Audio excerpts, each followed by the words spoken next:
There's no question I'm in favor of banning fracking. So, yeah, I made that very clear in 2020. I will not ban fracking.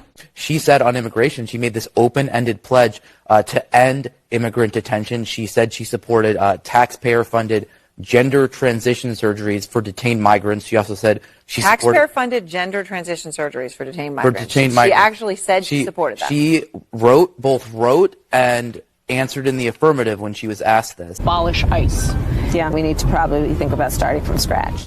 When Donald Trump brought up migrant crime, which he is correct about, you have NYPD sources saying 75% of people arrested in Midtown Manhattan are migrants, 60% in Queens. That is the police department. The most important part of the debate was when David Muir looked at Kamala and said, how do you respond to migrant crime? She could have used that moment and said, Jocelyn Ngari, Laken Riley, I care about these women. Rachel Morin, a mother of 5. She didn't. You know what she did? She brought up Trump lawfare. She brought up Trump trials.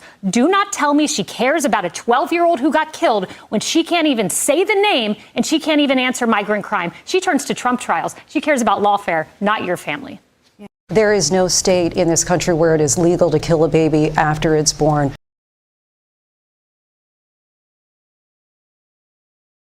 And then this business about taking everyone's guns away.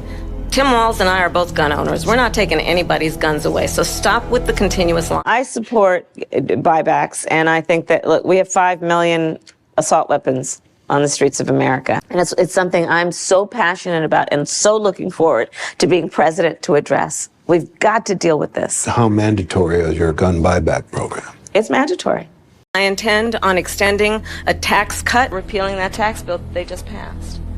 And also looking at estate taxes are going to have to go up. Everything from a 70 to 80% tax rate. I think that's fantastic. For too long, the status quo thinking has been you get more safety by putting more cops on the street. Well, that's wrong. Bidenomics is working. It's working. The lowest unemployment rate for demographic groups all across the country under his 4 years. The poorest Americans had their wages growing faster than the richest Americans. We saw funding for HBCUs hit a record number under Donald Trump. Here's a president that created more than 7 million jobs, 2/3 going to women and minorities.